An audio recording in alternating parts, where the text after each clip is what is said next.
tombe pas. Salut, tu peux te présenter ? Je m'appelle Clara. Je m'appelle Noan Despinois. Ilona.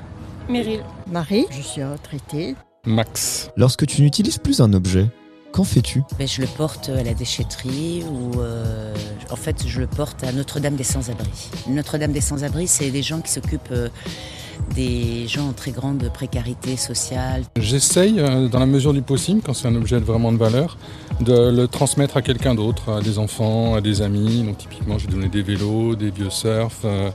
Les livres, je les remets en circulation dans les espèces de lieux où on peut transmettre des lignes dans les lieux publics, par exemple. Et puis après, quand c'est des objets qui sont moins de valeur, c'est des charges. Tout dépend en fait de l'objet. S'il est recyclable, je fais en sorte de le recycler. Si jamais il est jetable sans que je puisse rien y faire, je le jette, tout simplement. Ça dépend c'est quoi. Si c'est un vêtement, on peut le donner. Ça dépend de l'état dans lequel il est. Ou le recycler. Je laisse à ma mère et c'est elle qui s'en occupe. Je me dessaisis des objets dans des occasions plutôt particulières comme les déménagements. J'ai déménagé par exemple il y a 6 ans, donc à ce moment-là je me suis dessaisie d'objets, donc je suis allée essentiellement à faire quelques voyages à la déchetterie.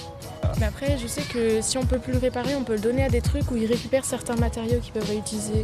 Enfin, je crois qu'il y a des trucs comme ça. Ça va pas vous plaire, mais je les jette. Moi, c'est les vêtements. Je vends pas mal parce que depuis pas longtemps, je me suis mise à vendre les vieux vêtements. Mais après, j'achète pas souvent. Pour les vêtements, je les donne parfois à ma famille. Ou soit, encore une fois, je les mets devant le local poubelle et après, les gens ils se servent. Je me dis, ça fait des gens heureux, puis ça me rapporte de l'argent, donc voilà. Est-ce que tu as déjà acheté ou vendu d'occasion ? Alors, je suis pas un acheteur d'occasion, c'est rare. Et là, j'ai un rapport possessif aux objets. Et puis j'ai suffisamment d'argent pour me les acheter neufs. Ça veut pas dire que j'achète tout, hein. Je me limite dans mes achats. Mais quand j'achète quelque chose, en général, je vais acheter du neuf. Tout simplement parce que j'ai pas la capacité d'évaluer ce que vaut un produit d'occasion en fait. Quand c'est une voiture, typiquement, je sais pas si évaluer l'embrayage ou ce qui m'a lâché ou la boîte de vitesse, des choses comme ça. Donc ne sachant pas, j'ai tendance, surtout quand c'est un gros achat, à acheter neuf et puis ensuite à le revendre sur le second marché quand je vais en changer. Oui, bien sûr, mon ordinateur, ma télé, si j'ai besoin d'un fer à repasser, je vais d'abord voir ce dont on dispose dans les magasins concernés, quoi. Acheter, je ne pense pas. Et vendu, je n'ai jamais vendu d'objet. Même quand il ne sert plus à rien, je les garde quand même. Oui, sur Vinted, des vêtements. Après, acheter, non, parce que j'avoue, je préfère avoir mes propres trucs. Mais je vends des vieux vêtements et tout ça. Des livres. Je donne à des associations pour les enfants qui n'ont pas de cadeaux à Noël, par exemple. Je les ai pas vendus, mais je les mets je les mets dans un sac devant mon local poubelle et comme ça, les gens ils se servent et ça marche à chaque fois. Donc, voilà. Ma télé, je suis allée chez Easy Cash. Mon téléphone, je suis allée chez Boulanger parce que j'ai pris un reconditionné. Mon grille-pain, je l'ai acheté à Notre-Dame des Sans-Abris. Après, voilà, c'est le type d'objet, voilà. Peut-être mon côté introverti, le fait que les gens, j'ai peur des gens. Pas forcément peur, mais j'ai énormément de mal avec les gens que je ne connais pas. J'utilise pas ça, j'utilise très très peu les applications de ce genre au final. Donc forcément, je ne fais rien pour aider. Peu, j'ai préféré donner dans ces cas-là, parce que j'avais pas de nécessité financière et je suis pas arrivée à me mettre dans le système du Bon Coin, par exemple, ou de trouver des personnes qui m'aidaient pour le Bon Coin. En général, je me suis pas lancée dans ce système d'achat-vente.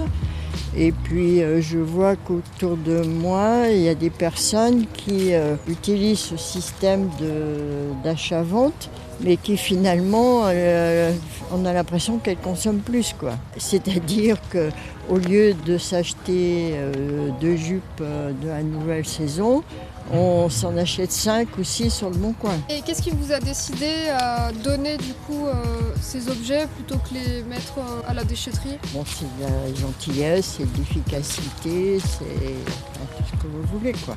Et ça, vous le faites souvent ? Je suis dans un âge, je vous dirais, je vais avoir 80 ans, donc je change pas trop souvent mes objets, les choses, etc. quoi. Et qu'est-ce qui vous empêche d'acheter des objets d'occasion? L'occasion, elle est essentiellement sur Internet, à mon avis. Donc, c'est la difficulté d'appréciation, la difficulté du rendez-vous. Mon compagnon n'est plus là, donc aller toute seule à un rendez-vous, non, tout c'est pas... je pense que c'est un système pour les jeunes et qui même parfois a l'air un peu délicat pour les jeunes. De toute façon, on est dans une société où tout devient plus facile, plus rapide, mais on a l'impression que l'indice de confiance et de garantie devient de moins en moins important. Qu'est-ce que tu n'achèterais jamais d'occasion? Je pense qu'il y a peut-être des objets vraiment très personnels dans les usages. Je pense à des choses, un casque qu'on met dans les oreilles par exemple. Moi je sais que je vais avoir du mal à acheter. Voilà, donc tout ce qui est proche, probablement, tout ce qui est proche de la cosmétique ou tout ce qui est proche du corps ou des thermomètres ou des choses comme ça, il y a peut-être cette distance qui fait que l'objet est identifié comme étant personnel. Est-ce que ça s'élargit à d'autres choses? J'ai pas d'exemple qui me viennent. Non, du moment que les dates de péremption sont respectées, non. Les téléphones, je peux pas. Occasion, je peux pas. Je sais pas, c'est un truc psychologique. Enfin, c'est juste que je peux pas.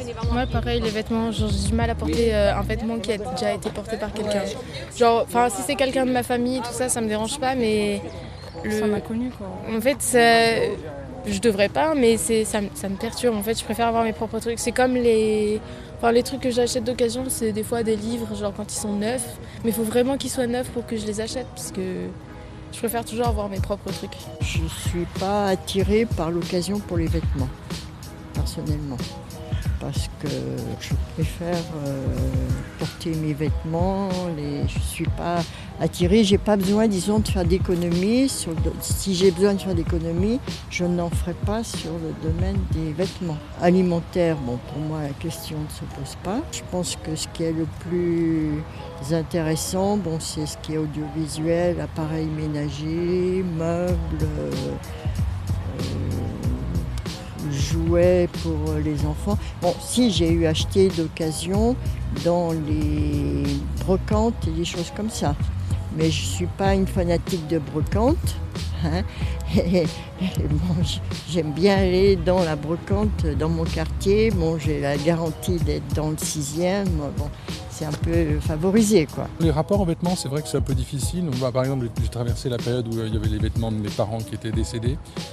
Et donc là, c'est quelque chose, j'ai du mal à parce que c'est personnel en fait. On revient à une dimension, mais c'est pas le personnel de tout à l'heure qui était un personnel hygiénique, mais c'est un personnel psychologique en fait. Donc c'est attaché à une personne et là il y a cette difficulté en fait à s'approprier parce que l'objet a été utilisé. Mais sinon, de manière générale, non, je pense pas qu'il y ait en tout cas pour moi, il y ait des résistances psychologiques à aller vers les objets d'occasion. Je pense pas qu'il y ait d'obstacle, quoi. Non, moi je n'ai aucun mal avec aucun objet, on va dire. Un objet d'occasion, pour moi ça reste un objet. S'il marche, je suis content. Et c'est tout. Que ce soit vêtements, appareils, n'importe quoi, tant que sa fonction première, on va dire opérationnelle, moi ça me va. En fait, même s'il a vécu, je veux dire, s'il y a des rayures, des choses comme ça. Oui, même si, par exemple, ça, c'est des habits que mon père avait depuis très longtemps et pourtant je les réutilise parce qu'ils sont à ma taille et parce que je les aime bien, tout simplement. Moi, personnellement, je vois aucun problème à réutiliser des objets qui ont déjà servi. Selon toi, qui se tourne vers l'occasion? Les jeunes. Il y a de tout, mais souvent, en général, c'est les étudiants, oui, entre 18 et 25 ans, ou les jeunes parents qui viennent d'avoir des enfants, je sais qu'il y a ça aussi. Mais souvent, oui, c'est les étudiants. En tout cas, je sais que dans ce que je vends, il y a beaucoup de gens qui ont genre 21 ans et tout ça, et qui viennent d'avoir leur appart et tout ça, qui agrandissent un peu, qui n'ont pas tout de suite les moyens pour acheter du neuf. Moi, je dirais les jeunes, parce que c'est ceux qui consomment le plus par rapport aux adultes. Donc, les jeunes, ouais. Tout le monde, je dirais. C'est les gens qui sont simples, on va dire, qui veulent pas se prendre la tête. Je pense qu'on n'a pas besoin d'être, on va dire, moins d'argent, plus d'argent, riche ou pauvre, on s'en fout. L'important c'est d'avoir un objet qui fonctionne, même si c'est de l'occasion ou si c'est un haut de gamme, on va dire. pour moi, personnellement, je pense que les gens s'en foutent. À part, enfin, non, il y en a qui font attention et qui veulent absolument du haut de gamme, mais là, je pense que la majorité de la population s'en fout complètement de savoir si un téléphone a déjà été utilisé ou non. C'est tant que ça marche, tant que ça a une fonction première qui est respectée, ils sont heureux. Mais ça ne veut pas forcément dire que de l'occasion, c'est de la mauvaise qualité. Parfois, c'est plutôt faux en fait. De ce que j'ai vu, il y a pas mal de téléphones reconditionnés, par exemple, qui sont vachement performants. Il y a des raisons économiques qui font que certaines personnes n'ont pas accès à des objets qui sont trop chers pour leur budget, et donc ils vont passer par l'occasion, mais pas par envie, je dirais, mais par force de raison, par force budgétaire. Et je pense qu'il y a aussi ce mouvement qui émerge, que je suis, mais pas forcément, je dirais en tant que sympathisant, je ne suis pas vraiment engagé là-dedans, mais il y a ce mouvement qui consiste à dire arrêtons de mettre au rebut des objets qui sont encore complètement fonctionnels, qui sont entassés dans nos garages, dans nos greniers et dont on n'a plus besoin, mais qui pourraient être parfaitement recyclés et pas forcément à titre onéreux, d'ailleurs à titre gracieux.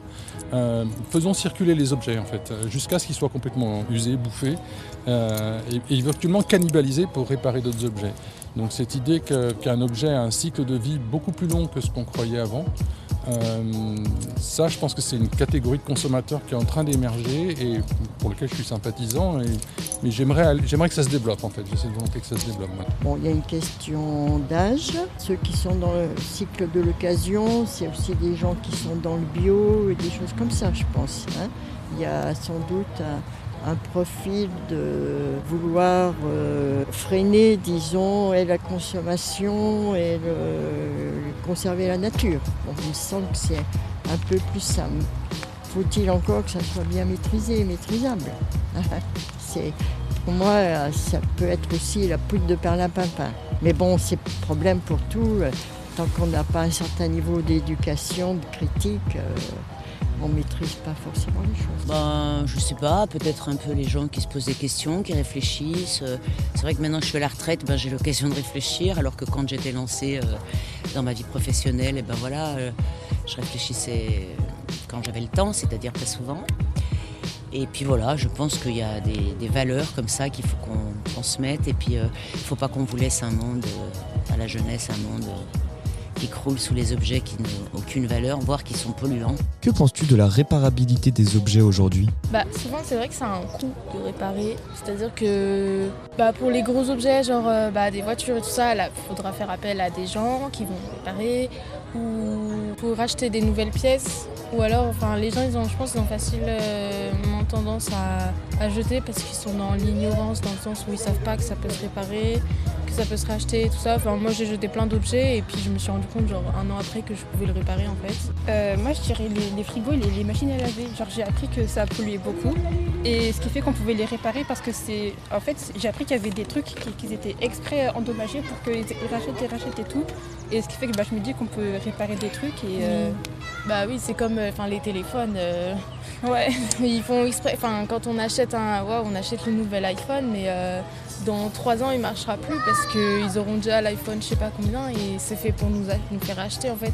Parce qu'il y a d'abord, c'est l'obsolescence programmée qui est désopilante et il y en a marre de construire des objets, de les jeter comme ça, voilà. C'est une conscience que les objets, il faut les réutiliser, c'est réparable, voilà. Je trouve que ça fait bien 30 ans que les choses sont... Voilà, par exemple, moi j'ai une cousine, elle a un joint dans son frigo américain là, qui devrait être changé, elle va changer le frigo entièrement. Voilà, donc je trouve dommage parce que du coup, ce frigo aura sûrement une seconde vie, mais voilà, je trouve dommage, on répare plus, on sait plus faire et c'est particulièrement embêtant.